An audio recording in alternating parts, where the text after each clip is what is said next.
All right, guys, we're back. It's Friday, April 24th. We're here for our last session of Dear for the Week, chapter 22. We're on the home stretch of The Hate You Give.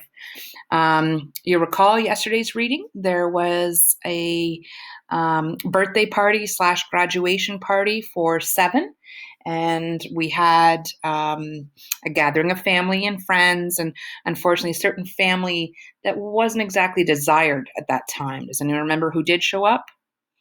That's right, Aisha, Seven and Kenya's mother, who stirred up a lot of emotion. And there were a lot of things said. Seven stood up to his mom and ultimately thanked Lisa for being more of a mom than Aisha ever was, which was obviously very painful for Aisha to hear. And we'll see how that aftermath unfolds. Chapter 22 in the book, if you're lucky enough to have a copy at home, you're on page 373.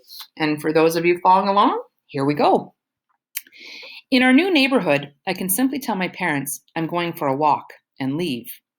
We just got off the phone with Miss Ofra, who said the grand jury will announce their decision in a few hours. She claims only the grand jurors know the decision, but I've got a sinking feeling I know it. It's always the decision. I stick my hands in my pockets of my sleeveless hoodie. Some kids race past on bikes and scooters and nearly knock me over. Doubt they're worried about the grand jury's decision. They aren't hurrying inside like the kids back home are probably doing. Home. We started moving into our new house this past weekend. 5 days later, this place still doesn't feel like home yet. It could be all the unpacked boxes or the street names, I don't know. It's almost too quiet. No 40 ounce in his creaky cart or Mrs. Pearl hollering a greeting from across the street. I need normal. I text Chris. Less than 10 minutes later, he picks me up in his dad's Benz.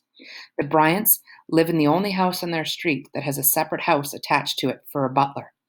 Mr. Bryant owns 8 cars, mostly antiques, and a garage to store them all. Chris parks in one of the 2 empty spots. Your parents gone, I ask? Yep. Date night at the country club.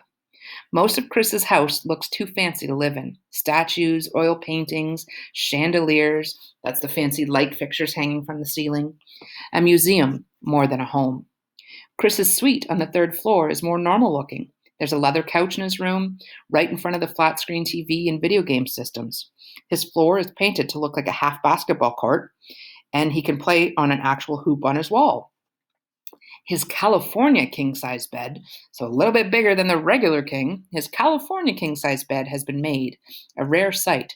I never knew there was anything larger than a king-size bed before I met him. I pull my Timbs off and grab the remote from the nightstand. As I throw myself onto his bed, I flick the TV on. Chris steps out his chucks and sits at his desk, where a drum pad, a keyboard, and turntables are hooked up to a Mac. Check this out, he says, and he plays a beat. I prop myself up on my elbows and nod along.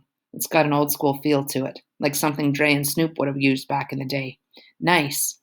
Thanks. I need to take some of that bass out, though. He turns around and gets to work. I pick a loose thread on his comforter. Do you think they're going to charge him? Do you? Do you? No. Chris spins his chair back around. My eyes are watery, and I lie on my side. He climbs in next to me, so we're facing each other. Chris presses his forehead against mine. I'm sorry. You didn't do anything, but I feel like I should apologize on behalf of white people everywhere.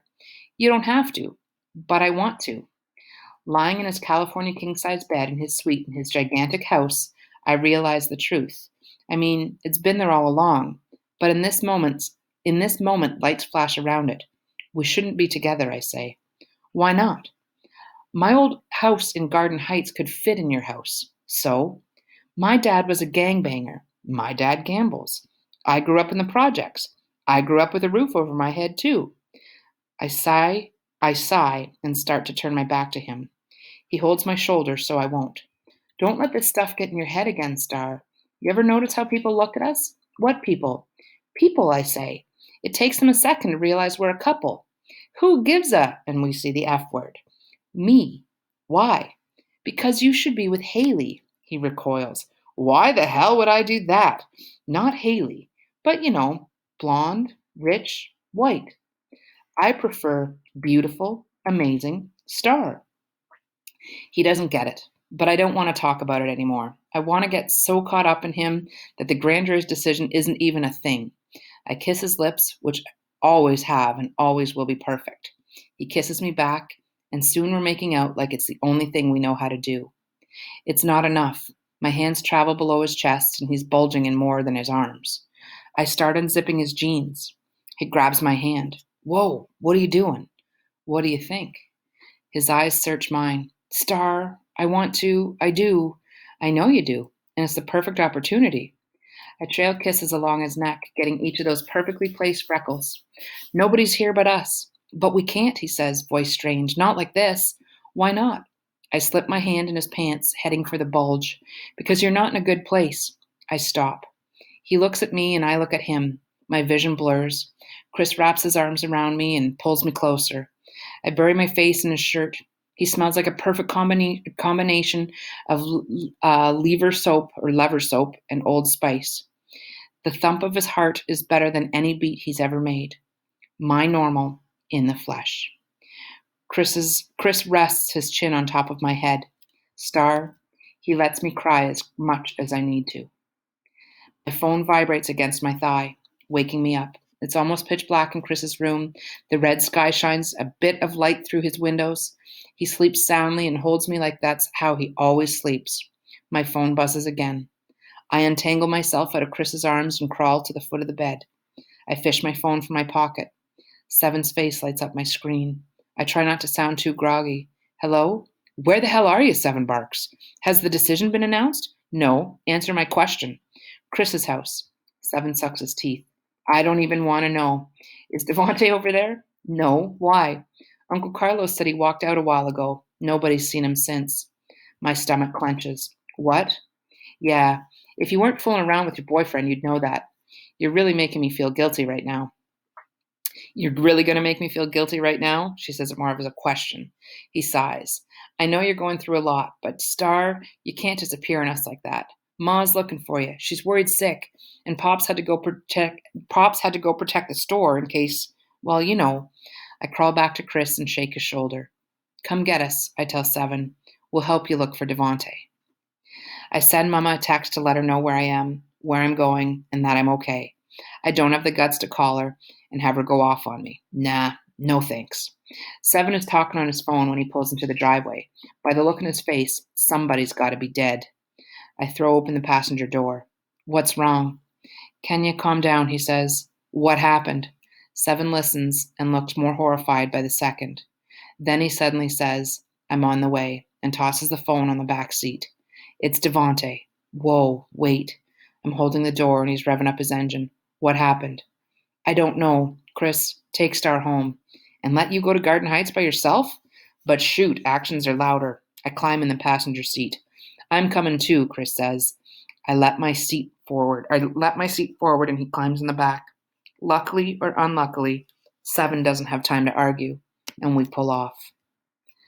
Seven cuts the 45-minute drive to Garden Heights to 30. The entire drive, I plead with God to let Devontae be okay. The sun's gone by the time we get off the freeway. I fight the urge to tell Seven to turn around. This is Chris's first time in my neighborhood, but I have to trust him. He wants me to let him in, and this is the most in he could get. At the Cedar Grove projects, there's graffiti on the walls and broken down cars in the courtyard. Under the Black Jesus mural at the clinic, grass grows up through the cracks in the sidewalk. Trash litters every curb we pass. Two junkies argue loudly on a corner. There's lots of hoopties, cars that should have been in the backyard a long time ago. The houses are old and small. Whatever Chris thinks doesn't come out his mouth. Seven parks in front of Aisha's house. The paint is peeling and the windows have sheets in them instead of blinds and curtains. Aisha's pink BMW and King gray one make an L shape in the yard. The grass is completely gone from years of them parking there. Gray cars fitted with rims sit in the driveway and along the street. Seven turns his ignition off. Kenya said they're all in the backyard. I should be good. Y'all stay here. Judging by those cars, for one, seven,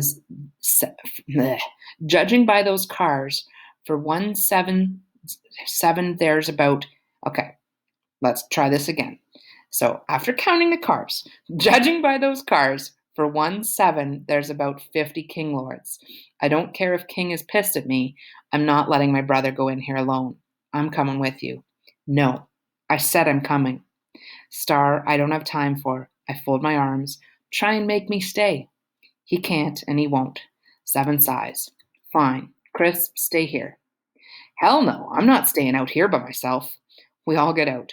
Music echoes from the backyard along with random shouts and laughter. A pair of gray high tops dangle by their laces from the utility line in front of the house, telling everybody who can decipher the code that drugs are sold here. 7 takes the steps 2 at a time and throws the front door open. Kenya!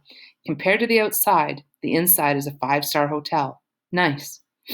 They have a chandelier in the living room and brand new leather furniture. A flat screen TV takes up a whole wall, and tropical fish swim around in a tank on another wall. The definition of hood rich. Kenya, 7 repeats, going down the hall. From the front door, I see the back door. A whole lot of king lords dance with women in the backyard. King's in the middle in a high-backed chair, his throne, puffing on a cigar. Aisha sits on the arm of the chair, holding a cup and moving her shoulders to the music. Thanks to the dark screen in the door, I can see outside, but chances are they can't see inside. Kenya peeks into the hall from one of the bedrooms. In here. Devante lies on the floor in the fetal position at the foot of the king-size bed. The plush white carpet is stained with his blood as it trickles from his nose and mouth. There's a towel beside him, but he's not doing anything with it. One of his eyes has a fresh bruise around it. He groans, clutching his side. 7 looks at Chris. Help me get up. Chris is paled. Maybe we should call. Chris, man, come on. Chris inches over, and the two of them sit Devante up against the bed. His nose is swollen and bruised, and his upper lip has a nasty cut. Chris passes him the towel. Dude, what happened? I walked into King's fist, man. Man, what do you think happened? They jumped me. I couldn't stop them, Kenya says, all stuffed up, sounding like she's been crying. I'm so sorry, Devante. This shit ain't y'all fault, Kenya, Devante says, and you can see he's ticked off. Are you all right? She sniffs and wipes her nose on her arm. I'm okay. He only pushed me. 7's eyes flash. Who pushed you? She tried to stop them from beating my butt. Devante says, King got mad and pushed her out the... 7 marches to the door. I catch his arm and dig my feet into the carpet to keep him from moving. But he ends up pulling me with him. Kenya grabs his other arm. In this moment, he's our brother, not just mine or hers. 7, no, I say. He tries to pull away, but my grip and Kenya's grip are steel. You go out there and you're dead. His jaw is hard. His shoulders are tense. His narrowed eyes are set on the doorway. Let me go, he says. 7, I'm okay. I promise, Kenya says. But Star's right. We gotta get Vontae out of here before they kill him. They're just waiting for the sun to set. He put his hands on you, 7 snarls. I said I wouldn't let that happen again. We know, I say, but please don't go back there. I hate stopping him because, I promise, I want somebody to whoop King's butt. It can't be 7. No way. I can't lose him too. I'd never be normal again. He snatches away from us, and the sting that would usually come with that gesture is missing. I understand his frustration like it's my own. The back door squeaks and slams closed. Oh no. We freeze. Feet thump against the floor, drawing nearer. Aisha appears in the doorway. Nobody speaks. She stares at us, sipping from a red plastic cup. Her lip is curled up slightly, and she takes her sweet time to speak, like she's getting a kick out of our fear. Chomping on some ice, she looks at Chris and says, Who's this little white boy y'all done brought up in my house? Aisha smirks and eyes me. I bet he's yours, ain't he? That's what happens when you go to them white folk schools. She leans against the doorframe. Her gold bracelets jingle as she lifts her cup to her lips again. I would have paid to see Maverick's face the day you brought this one home. I'm surprised 7 got a black girl. At his name, 7 snaps out of his trance. Can you help us? Help you, she echoes with a laugh. What, with Devante? What I look like helping him? Mama. Now, I'm Mama, she says. What happened to that Aisha from the other week? Huh, 7? See, baby, you don't know how the game works. Let Mama explain something to you, okay? When Devante stole from King, he earned a butt kicking. He got one. Anybody who helps him is asking for it too, and they better be able to handle it. She looks at me. That goes for dry snitches too. All it takes is her hollering for King. Her eyes flick forward toward the back door. The music and laughter rise in the air. I tell y'all what, she says, and turns to us. Y'all better get Devontae's sore butt out of my room. Bleeding on my carpet and stuff. Got the nerve to use one of my towels.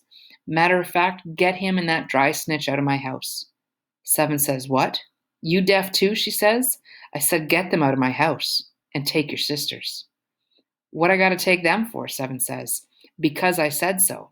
Take them to your grandma's or something. I don't care. Get them out of my face. I'm trying to get my party on. When none of us moves, she says, go. I'll get Lyric, Kenya says, and leaves. Chris and Seven each take one of Devontae's hands and pull him up. Devontae winces and cusses the whole way. Once on his feet, he bends over, holding his side, but slowly straightens up and takes steadying breaths. He nods. I'm good, just sore. Hurry up, Aisha says. I'm tired of looking at y'all. Seven's glare says what he doesn't. Devontae insists he can walk, but Seven and Chris lend their shoulders for support anyway.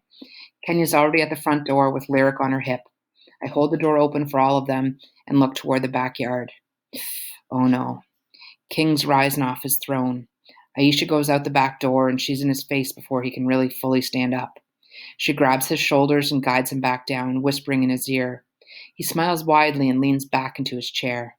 She turns around so her back is to him, the view he really wants, and she starts dancing. He smacks her butt and she looks my way. I doubt she can see me, but I don't think I'm one of the people she's trying to see anyway. They've gone to the car. Suddenly, I get it. Star, come on, Seven calls. I jump off the porch.